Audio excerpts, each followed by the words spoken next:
All right, so the next thing we're going to do here, once we've prepared our footage and we've verified that our time count starts at 0 and our frame counts up the way that it should at 24 frames per second, we're going to start finding our blocking poses.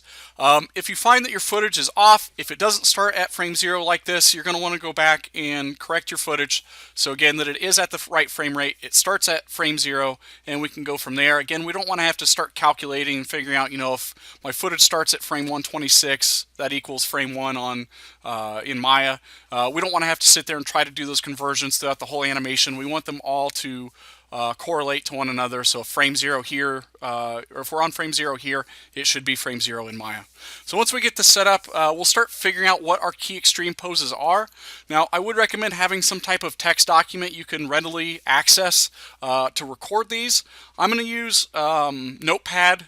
You can use whatever you want. So, if it's easier for you to use like cloud storage on Google Drive or something like that, by all means, use whatever method is easiest for you. I'm going to hit the Windows key on my keyboard and I'm going to type in Note for Notepad, and then I'm going to go ahead and click on Notepad to open this up. We're working on our first blocking pass. Do keep in mind we're going to do a total of 2 passes before we start doing in-betweens. So I'm going to go ahead and denote here that this is my first blocking pass. So I'm going to call this first blocking poses. And then let's find our actual frames. So we should automatically just assume frame 1, or technically 0. So let's go ahead and in here key in 0. We want it to start at exactly 0. This is our first pose. So from here on out, what we're going to do is we're going to look for extreme changes in our character's body movement.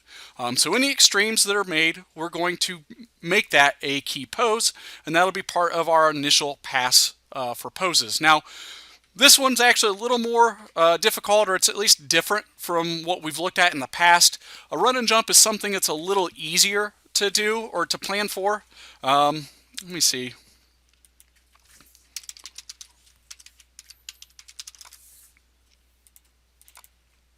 I hope it's still in here. I have no idea. Does anybody remember what week we did the run and jump?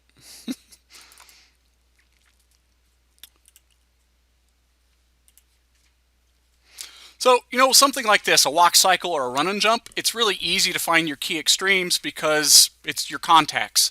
So, for those of you that have something that's more of a run or a walk, this will be a little easier for you, I think, up front, because what you're going to do is look for the contacts. So again, a contact is anytime your forward leading leg, that heel is touching the ground.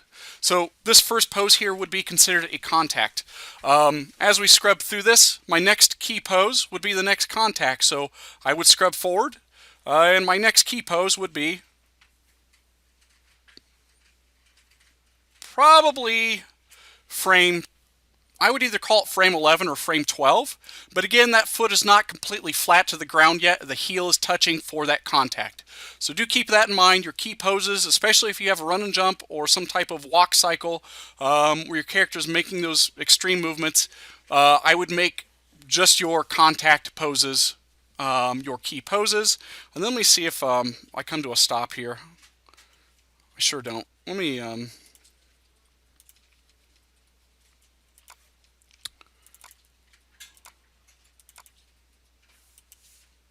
Oh, here we go.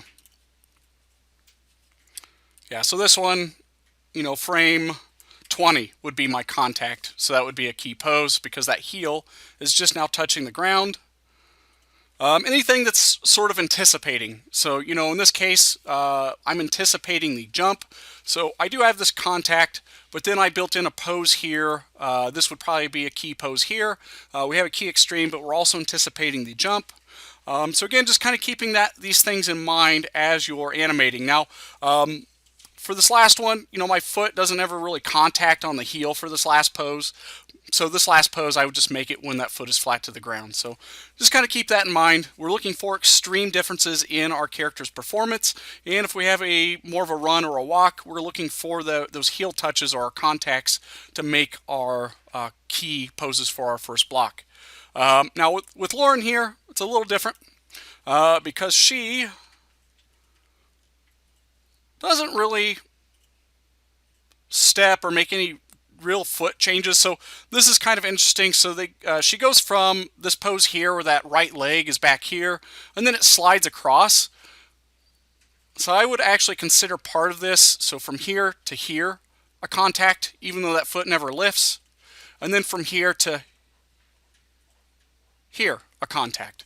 So we'll start here at the beginning, and we'll kind of work our way through and look for key extremes in pose changes. So again, we have pose 1. I'm going to scrub through our timeline here, and I'm going to look for sort of an anticipation. I want an anticipating pose before we actually start to wind up and throw the ball. Kind of like with the run and jump, usually before you actually start running, you kind of prepare yourself mentally, but you're also kind of getting in a pose, so you might bend your legs a little bit and your body moves forward, your arms kind of move back. So it's subtle, but you are kind of anticipating that run. So kind of similar here with the ball throw. I want to look for that anticipation, and so I'm going to try to build it in right before Lauren starts to move her hands back. So the hands kind of make this arcing motion from here to here. And so I'm going to make that first, or I guess that next pose is going to be right before Lauren actually starts moving that hand down. So let's see. I'm going to use the backwards and forward directional keys here. And so I think probably around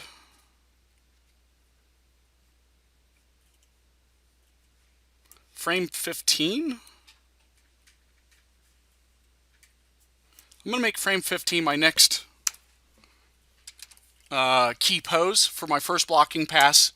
Again, that's going to help us build in a little bit of anticipation before the windup.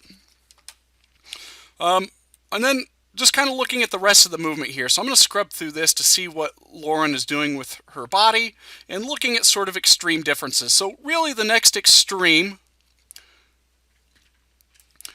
we're going from here, if we're following that ball, to back here behind Lauren. So that's the next extreme. But we also have something else going on here. So if we were to follow that, we could actually trace an arc with her arm. And I think I actually want to make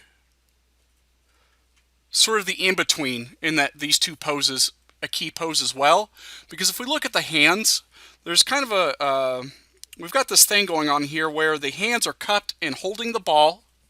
And then right in between that shift from in front of Lauren to behind, we're no longer cupping, and that hand starts to leave the left hand and swinging backwards, and then the left hand kind of stays here center mass.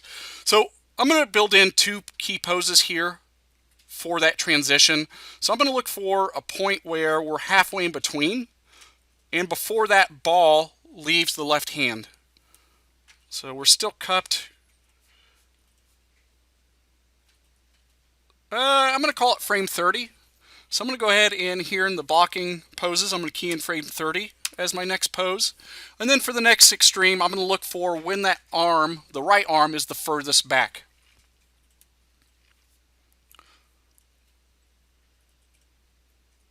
And so the furthest position back is probably frame 38. So let's go ahead and key that in.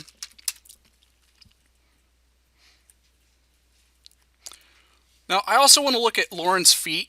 So there's not a whole lot of extremes or changes in the feet that are happening as I scrub through this. Most of the extreme is coming out of the upper body for right now.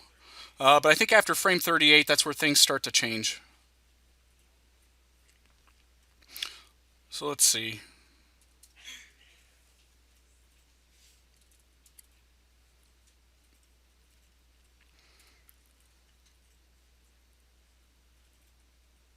So if we look at what the arm is doing, it's going from our key pose on 38.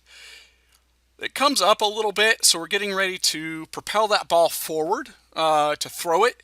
And there's a little bit of pause here before we get into the rest of the action where Lauren swings her arm forward, the furthest in front. So I'm going to build a pose in somewhere in here. I'm going to call it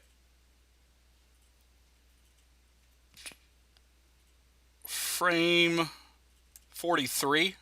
Well, hold on.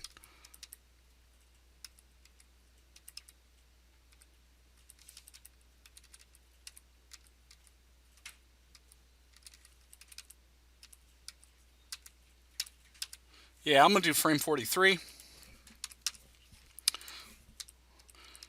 And now I'm kind of looking at what Lauren's doing here with the upper body and the lower body, because I am starting to see extreme changes or differences in the positions.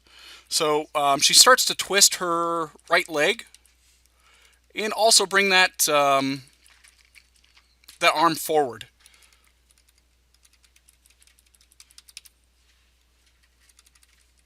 So that next extreme, I want to build it in where the arm is the furthest forward, and it kind of all happens at the same time. So the arm is the furthest forward about here on frame 50, and we're up on the tip of that toe there. So you see that foot twists, comes up on the toe, and then that arm comes forward. So I'm going to call it frame 50. And then if we wanted to, we could do, there's only a few frames between. We could maybe do a pose between 43 and 50. If we did, I would try to choose something that's in between.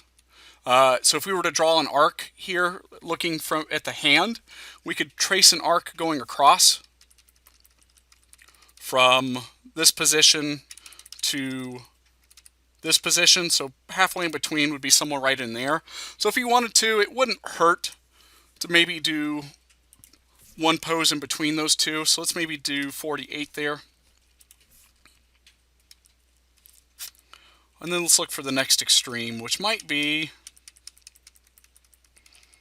again, I'm looking at the extreme poses, or the extreme differences in poses. So just following the rest of this action, Lauren's right arm here is going to continue swinging forward in front of her and then kind of stop. So I want to look for that furthest moment, the furthest to the left that arm swings. So it looks like at about frame 60 or 62. Let's also see what Lauren's right foot is doing. So as it's kind of going over,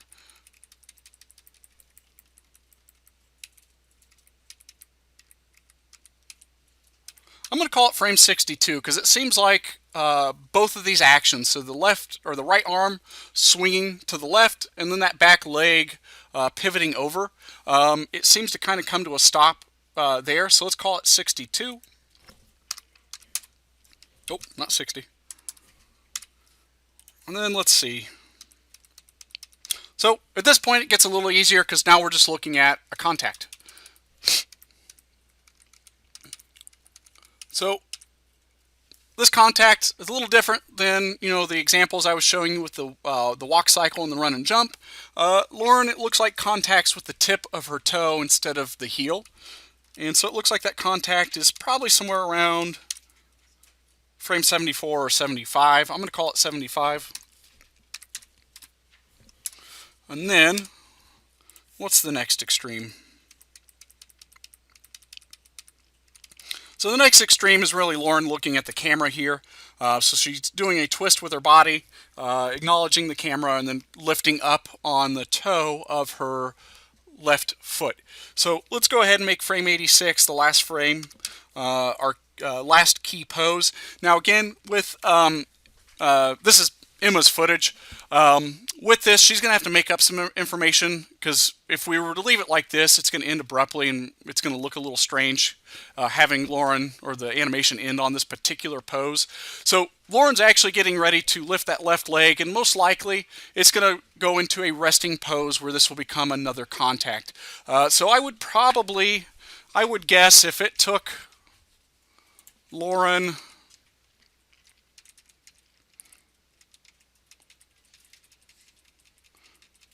however many frames it took to get from, oh, did I mess up? 62 to 75. So it took, roughly a little more than 10 frames.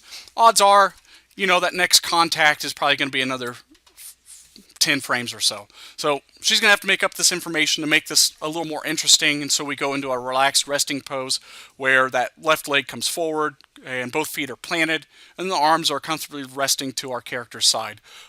So we will want to make sure if we don't film enough, you might have to make it up a little bit here at the end. But those are our key poses. What I'll want to do now is save this and have it available so I can open it at any time and come back to it if I need to. So let's go to File, Save As, and for now I'm going to put it directly into the M drive. Let's see, call it Crawl, Zachary, and I'm going to call it Blocking Poses, and hit Save. And so we figured out our blocking poses. This is what's going to be due for Friday. You'll actually have to have these completely blocked in Maya, and you'll turn in your block scene file.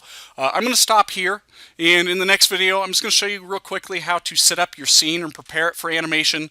And then I'm not actually going to block out the poses. I'm going to let you do that. So at that point I think we're pretty familiar with the rest of this process. So I'm going to stop here.